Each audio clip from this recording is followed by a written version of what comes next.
మరో షాక్ తగిలింది. BRS Chevella MLA కాళే Yadaiah Congress లో చేరారు. కాళే యాదయ్యకు సీఎం రేవంత్ రెడ్డి కండువా కప్పి పార్టీలోకి ఆహ్వానించారు.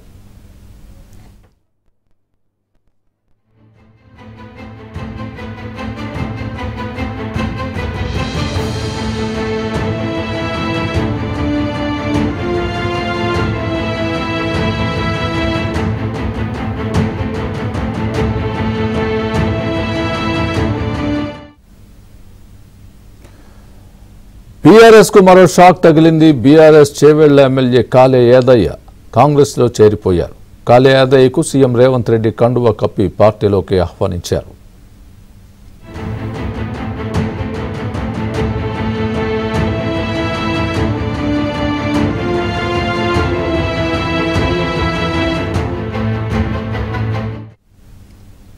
మరోవైపు బీఆర్ఎస్ అధినేత మాజీ సీఎం కేసీఆర్ ఫామ్ హౌస్ మంత్రాంగం ఫలించలేదు.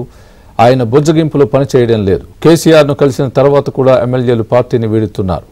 3 రోజుల క్రితం ఎర్రవెల్లి ఫామ్ హౌస్లో కేసీఆర్ను చేవెళ్ల ఎమ్మెల్యే కాళే యాదయ్య కలిశారు. ఈ సందర్భంగా పార్టీని వీడొద్దని యాదయ్యకు కేసీఆర్ సర్ది చెప్పారు. అయినప్పటికీ కాళే యాదయ్య ఢిల్లీ వెళ్లి సీఎం రేవంత్ రెడ్డి సమక్షంలో కాంగ్రెస్లో చేరారు. దీంతో బీఆర్ఎస్ ఎమ్మెల్యేల సంఖ్య 32కు పడిపోయింది. కాళే యాదయ్య దారిలో మరికొంతమంది ఎమ్మెల్యేలు కూడా ఉన్నట్లు సమాచారం. అసెంబ్లీ బడ్జెట్ సమావేశాలకు ముందే బీఆర్ఎస్ ఎల్పీని సీఎల్పీలో విలీనం చేసే దిశగా కాంగ్రెస్ వేగంగా అడుగులు వేస్తోంది.